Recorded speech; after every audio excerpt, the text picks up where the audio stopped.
아침 말씀. 오늘 본문 말씀은 창세기 42장 18절에서 25절입니다.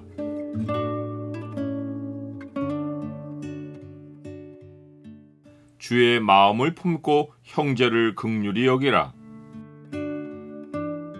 오늘 본문을 죄의 창으로 보면 긍휼이 없는 자에게 어떤 일이 생기는지가 보입니다. 죄의 창을 보여주는 구절은 42장 21절입니다. 그들이 서로 말하되 우리가 아우의 일로 말미암아 범죄하였도다. 그가 우리에게 애걸할 때에 그 마음의 괴로움을 보고도 듣지 아니하였으므로 이 괴로움이 우리에게 임하도다. 요셉은 형들을 옥에 가두고 그들로 갇힌 자의 심정이 어떠한지를 잠시 겪어보게 합니다. 형들은 요셉을 구덩이에 가둘 때 그 심정이 어떠했는지 지금까지도 몰랐을 것인데 옥에 갇히고 나서야 그 처참한 심정을 깨달았을 것입니다. 요셉이 형들을 옥에 가둔 것은 또 다른 목적이 있습니다.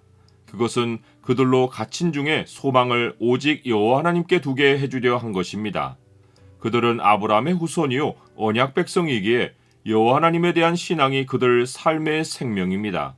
지금 요셉은 형들에게 언약 백성의 정체성을 깨우쳐주는 일을 하고 있습니다. 고통과 희생의 세월을 보낸 요셉은 지금 애굽의 총리가 되어 형들을 옥에 가두고 그들이 여호와 하나님 신앙을 가지도록 돕고 있는 것입니다. 스가랴 선지자는 장차 임하실 왕이 언약의 피를 흘리심으로써 하나님이 그 왕이 흘린 언약의 피로 말미암아 언약 백성을 물 없는 구덩이에서 놓여 요새로 돌아오게 하실 것을 예언합니다.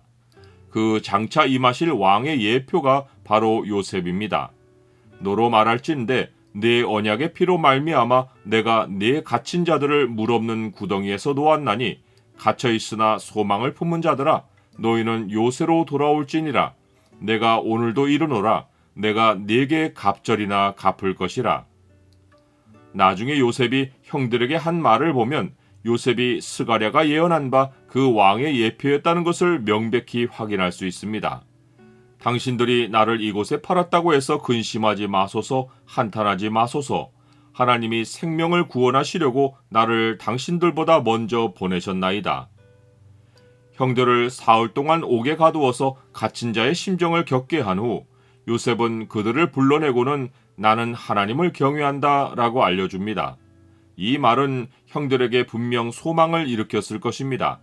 애굽의 총리가 이방신을 섬기지 않고 자기들이 믿는 여호와 하나님을 경외한다는 말은 형들에게 충격이면서 동시에 이보다 더 소망과 동질감을 느낄 말은 없었을 것입니다.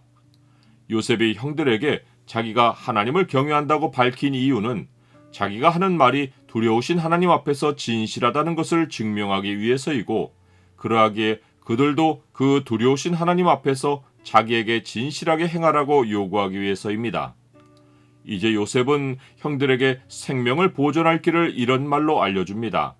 너희가 확실한 자들이면 너희 형제 중 한 사람만 그 옥에 갇히게 하고 너희는 곡식을 가지고 가서 너희 집안에 굶주림을 구하고 너희 막내 아우를 내게로 데리고 오라. 그러면 너희 말이 진실함이 되고 너희가 죽지 아니하리라. 형들은 그대로 하겠다고 하고는 자기들끼리 모여서 20년 전 요셉의 일을 떠올립니다. 그들은 서로를 보며 우리가 아우의 일로 말미암아 범죄하였도다. 그가 우리에게 애걸할 때에 그 마음의 괴로움을 보고도 듣지 아니하였으므로 이 괴로움이 우리에게 임하도다 라고 말합니다. 그들은 전에 요셉을 구덩이에 내던지고는 요셉의 울음소리에 아무런 반응도 없이 무정하게 둘러앉아 음식을 먹었습니다. 그리고는 지나가는 이스마엘 상인에게 돈 받고 팔 때 울부짖는 요셉에게 아무런 동정도 보이지 않았습니다. 그런데 지금 자기들 가운데 한 형제를 오랜 시간 애굽의 감옥에 두고 떠나야 하는 것이 얼마나 괴로운지를 처절하게 깨달은 것입니다. 나는 궁핍한 자의 심정을 느낍니까? 맏형인 르우벤은 내가 너희에게 그 아이에 대하여 죄를 짓지 말라고 하지 아니하였더냐? 그래도 너희가 듣지 아니하였느니라. 그러므로 그의 핏값을 치르게 되었도다 라고 말합니다. 그는 요셉이 애굽의 노예로 팔려가서 얼마나 피 흘리고 아파했고 고통을 당하다가 죽었을지도 모른다는 생각에 자책하며 탄식한 것입니다. 형들의 말을 들은 요셉은 떠나가서 복받치는 울음을 쏟아내고 옵니다. 그는 둘째 형인 시므온을 그들이 보는 앞에서 결박하고 자기 수하들에게 명령하여 곡물을 형들의 그릇에 채우게 하고 돈은 각 사람의 자루에 도로 넣으라고 합니다. 그리고는 형들에게 길 양식을 주고 형들을 집으로 떠나보냅니다. 형들은 먹을 양식을 넉넉히 얻었음에도 한 형제를 옥에 두고 떠나야 했기에 그들의 마음과 발걸음은 지금까지 인생에서 가장 무거웠을 것입니다. 이것이 그들이 진작에 느꼈어야 할 하나님의 마음입니다. 에브라임이여, 내가 어찌 너를 놓겠느냐? 이스라엘이여, 내가 어찌 너를 버리겠느냐? 내가 어찌 너를 아드마같이 놓겠느냐? 어찌 너를 스보임같이 두겠느냐? 내 마음이 내 속에서 돌이키어 나의 극률이 온전히 불붙듯 하도다.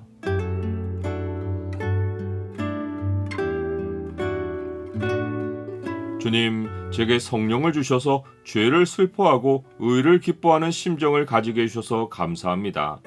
주가 저를 불쌍히 여기시고 저를 위해 피 흘려 구속하셨으니 저도 주의 마음을 품고 형제를 긍휼히 여기고 그들을 위해 기도하게 하옵소서. 예수 그리스도의 이름으로 기도드립니다. 아멘.